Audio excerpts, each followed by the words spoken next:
Holy shit. He said what? Everybody trying to be a victim. Like, what's this girl, Meghan Markle? Seemed like a nice lady, just complaining. I was like, didn't she hit the light skin lottery and still going on complaining? Acting all dumb like she don't know nothing. Going on Oprah, I didn't know. I had no idea how racist they were. It's the royal family. You didn't Google these motherfuckers? What happens when you give a stand-up comedian a microphone and a hot topic? Chris Rock walks out onto the Netflix stage, looks at the crowd, and just absolutely eviscerates Meghan Markle. And the crowd? They didn't just laugh, they went wild. It's like he flipped a switch and suddenly everyone was in on the joke. The whole thing starts with a simple premise. Everyone wants to be a victim. But Rock's punchline wasn't just a joke. It was a revelation that had the audience asking themselves if they had been conned all along. Attention. We are addicted to attention. Easiest way to get attention is to be a victim. The comedy special was a public execution, with Markle as the target. The first blow? When he said, the easiest way to get attention is to be a victim. He didn't build up to it, he just went straight for the throat. The entire narrative of a poor, innocent woman blindsided by a cold, cruel royal life shattered in under 60 seconds. But the real gut punch was yet to come, and it was a direct hit on the core of her story. They're so racist, they're so racist. Some of the she went through was not racism. It was just some in-law shit. Because she's complaining, I'm like, what the is she talking about? No, they're so racist. They wanted to know how brown the baby's gonna be. I'm like, that's not racist, because even black people want to know. Rock started by talking about her famous interview with Oprah. He said she went on Oprah and acted like she had no idea how racist the royal family was. He paused for a second and then delivered the knockout blow. It's the royal family. Did you not Google these people? It was a simple question that exposed a massive logical flaw in her narrative. Why would she, a savvy modern woman, not research the family she was marrying into? Was it really a fairy tale, or was it a well-calculated plan? And what other parts of her story, whispered to be a carefully constructed myth, were just as absurd? It's the royal family! They're the original racists! He didn't just stop there. Rock dug deeper into the racism claims, particularly the rumors about a conversation regarding the color of her unborn baby's skin. He looked at the audience and said, they wanted to know how brown the baby was going to be. That's not racist.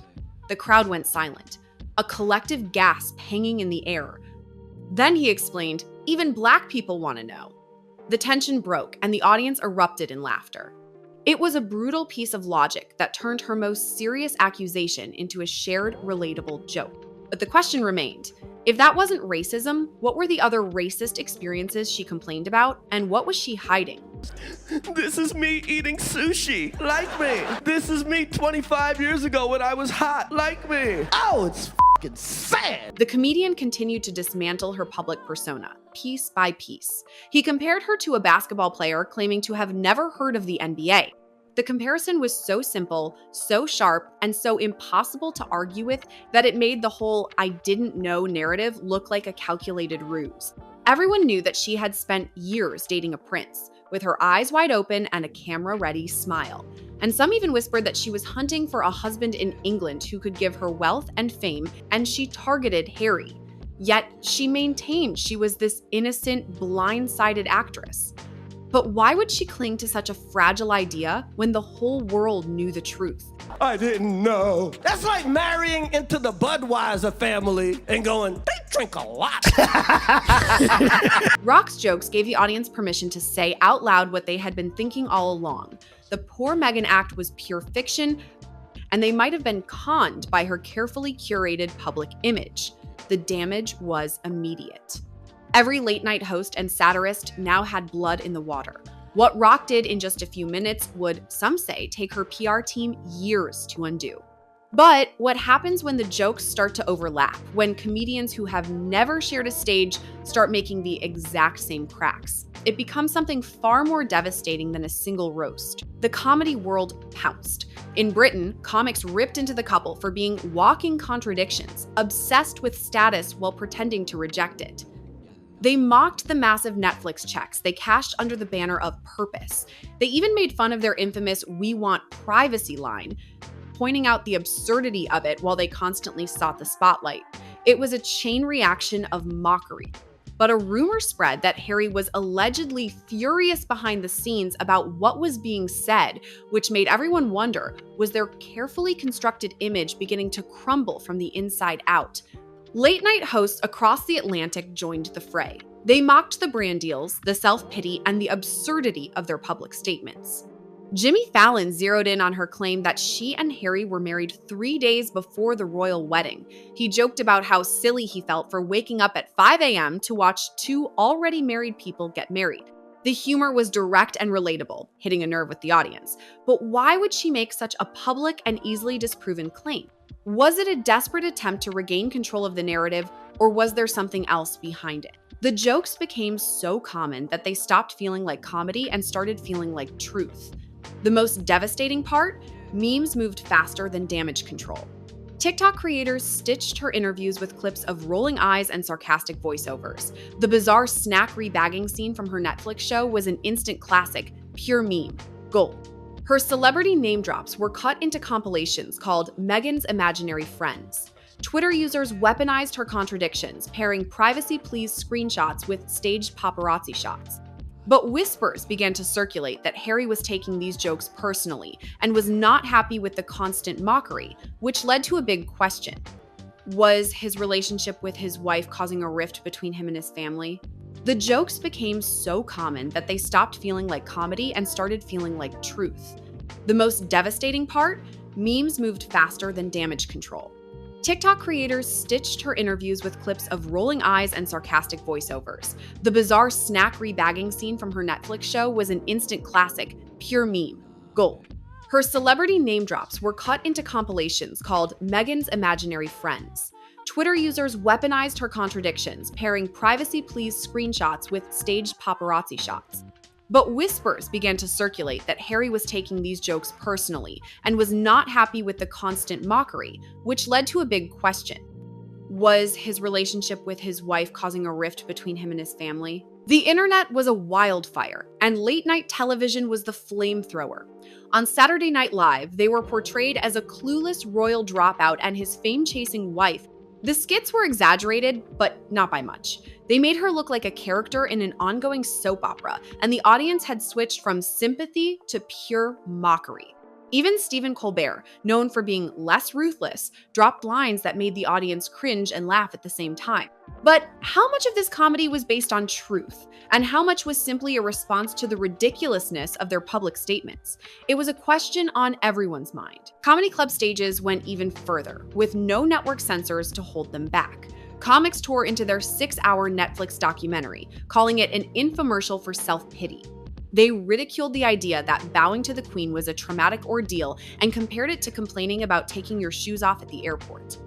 Other comics dug into Harry's memoir, Spare, twisting his words into setups that made him sound out of touch and pampered. Some say that Harry, allegedly, thought he was doing the right thing, but in the end, his words just made him an easy target. But what about the rumors that Harry felt betrayed and that the royal family had turned their backs on him? When South Park got a hold of them, there was no coming back. The Worldwide Privacy Tour episode didn't just make fun of them, it permanently branded their hypocrisy into pop culture. The animated versions of the couple screamed for privacy through megaphones while flying on a private jet, a visual gag that needed no explanation. The satire was brutal because it was exact. Every contradiction was distilled into a 20-minute roast that replayed endlessly online. Other shows like Family Guy piled on, reducing them to a 2-second throwaway line about getting millions from Netflix for no one knows what.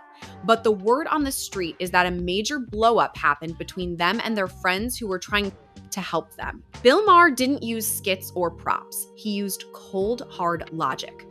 He dissected their entire strategy, calling out the hypocrisy of wanting the perks of royalty without the responsibilities, the fame without the scrutiny, and the spotlight without the heat. He contrasted their endless grievances with the stoic silence of Queen Elizabeth, who endured decades of relentless press without a Netflix special. The comparison was devastating.